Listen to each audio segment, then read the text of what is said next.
Yeah, thank you. My name is Pontus, and I'm an engineer here at Neo4j, working in one of the Cypher teams. And today, I'm going to talk about the parallel runtime, which has been in the works for quite some time now, and we are finally ready to make it publicly available. So this is a new runtime that has just rolled out. It is a runtime that you have to select it per query, and it will be available both, or it is rather available both on self-managed installations and on Aura, but more about that later. It is not a new default runtime. You have to ask for it on a per query basis. It is not a runtime that can be used for all types of queries. There are some limitations, which I will go into later as well. And it's also some cases where the default runtime or runtimes will still do better than this parallel runtime.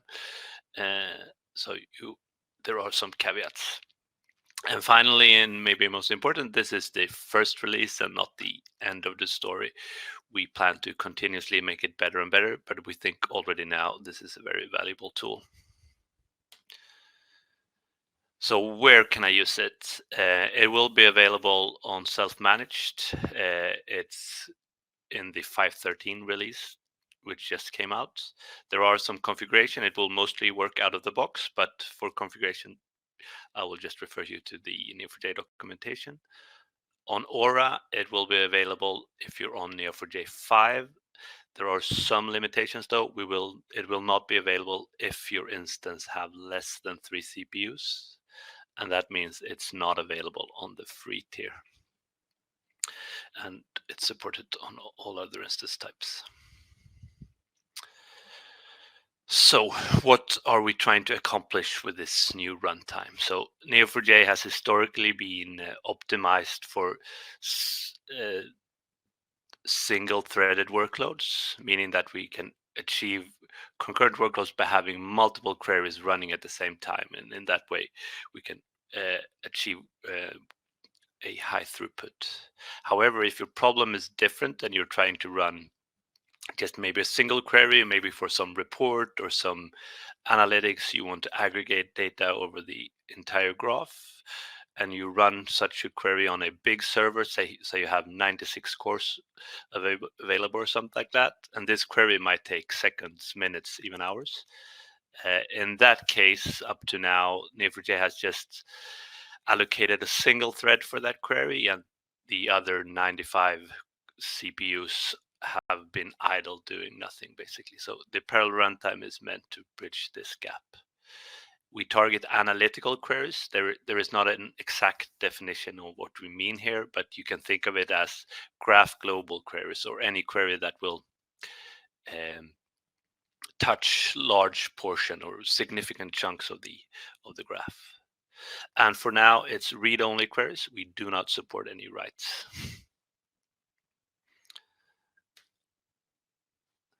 So let's first take a step back and try to briefly explain what we mean with the runtime.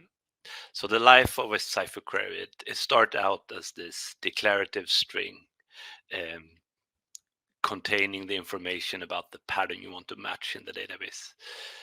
This goes through a series of steps. We check so that it's semantically valid and all that, and we end up with a logical plan. The logical plan is telling us what to do, how to run said query. So if you think of the query string as a dish, then the logical plan would be the recipe. Only now our ingredients are hash joins and index scans and whatnot. And here is where the runtime takes over. So given this logical plan or recipe, we figure out and execute this query on the actual database. So we're going to use an example query here. The first thing to note here is the first line here. It says Cypher runtime equals parallel. As I said earlier, you have to opt in to using the parallel runtime, and this is how you do it. This must be there, otherwise we will not use the parallel runtime. And if it's not there, we will not use it. This query, it uses the UK National Rail Network. The detail is not important. Here we are counting the paths between the station Denmark Hill and Clapham Junction. but we were going to look at how this plan or recipe can look for a query like this. So if you were to run this query with explain in, for example, Cypher Shell, you might see something like that. I will not go into details here either, but you can see, for example, in the bottom left, we have a label scan looking for a station. That's finding all stations. And after that, we have some filtering out only those stations with a particular name, in this case, Clapham Junction. But what we can see here on the right is that the plan has been divided into 7 different pipelines, pipeline 0 through pipeline 6. So what has happened here is that we have transformed this logical plan tree into an execution graph. And in between these pipelines, we have in gray here what we call buffers, and then data flows in bigger chunks of data, which we call morsels, here depicted in these brown little boxes. So execution starts from left to right. So we will start at pipeline 0, and it will start scanning for data. In this case, we're looking for the Clapham Junction stations, right? It will fill up this morsel, and once it's filled up, it will put the morsel in the buffer between 0 and 1. And once there is data there, pipeline 1 can begin working, and it will produce eventually a morsel in the buffer between 1 and 2. And in this way, data flows from left to right. In this case, we had a counting query. We cannot really, in order to count something, we have to go through all data. So before sending the result back to the client, we have to wait. And this is marked here as an aggregation boundary in between pipeline 5 and pipeline 6. So how will we do this in parallel? So imagine we have 4 threads, as in this toy example, A, B, C, and D, and you can imagine time flowing downwards here.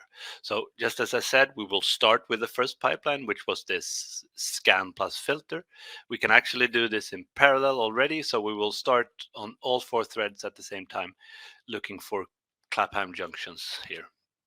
Once we have filled up one of these morsels, we can either go back to scanning for more Clapham junctions, or we can start working on the next pipeline 1. So in this way, we now can perform 2 different pipelines at the same time. And once pipeline 1 is done, we can start working on pipeline 2, and so on and so forth. And in this way, as execution proceeds, more and more things can run in parallel up until we hit this aggregation boundary, where we have to wait until we have counted all the paths between Clapham Junction and Denmark Hill, or whatever it was.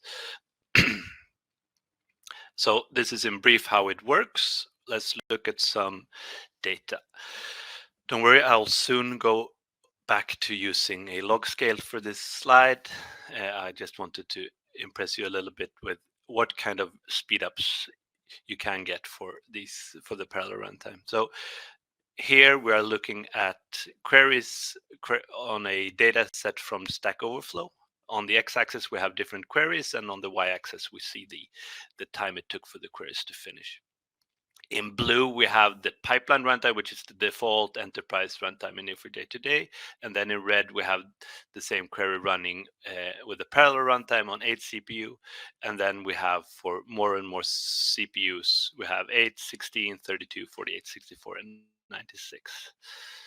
So if we look at this in log scale, we can easier see what's going on. And the good news is it's a lot faster in most cases for using the parallel runtime. What we also can see is that in general, it goes faster and faster as you add more cores. We get a near linear speed up in most cases, so that's good. Adding more cores will further speed up your query. There are some exceptions, so there are still room for improvements here and there.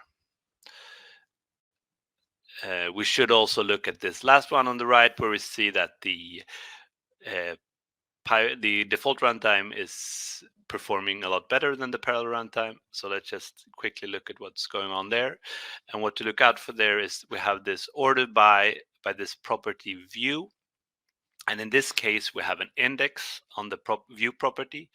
And indexes are sometimes ordered, and this order can be leveraged by Neo4j. So we can, in this case, completely skip a sort operation. However, when we do things in parallel, we mess up this order and we have to rely on explicit sorting. So this is what happens here. If we look at that in the plan view, you can see on top in the default runtime, we have this just a limit, whereas in the other one, we have a top, which does an explicit sort plus limit. So this is a thing you can look out for, that sometimes ordering queries can be slower. So let's look at some more data. This is an aggregated view of a lot of benchmarks we run here at Neo4j. And on the x-axis here, we show the speed up. So speed up of 1 means it's the same speed, 2 means it's twice as fast in parallel, and so on and so forth. And a negative value means just the opposite, that the default runtime is faster than the parallel. And on the top left, we have categorized the fast queries, which are below a millisecond, and then right of that we have the medium queries, which are 1 to 100 milliseconds, and then slow queries are 100 to 1000 milliseconds, and on the bottom right we have the very slow queries, which are slower than a second. And what can be seen here is that for really fast queries, it's still better to use the default runtime. However, as the runtime increases, and so does the sort of complexity of the query, or it becomes more analytical, the parallel runtime generally outperforms the default runtime. So to summarize, where this new runtime shines is if you have queries that traverse a big chunk of the data, you have more than one CPU available and enough memory, your server shouldn't be completely bogged down running other queries at the same time, and when the latency of a single query is important, maybe more important than the overall throughput of the server. There are still some room for improvement. As I said, write queries are not supported. Super fast queries, we are better off using the default runtime. If your query leverage the index order, it can in some cases be slower. And there are some procedures and user-defined functions that we are not supporting. So regardless of these limitations, we still think that it can be really valuable. So we will hope that you can give it a spin and let us know what you think.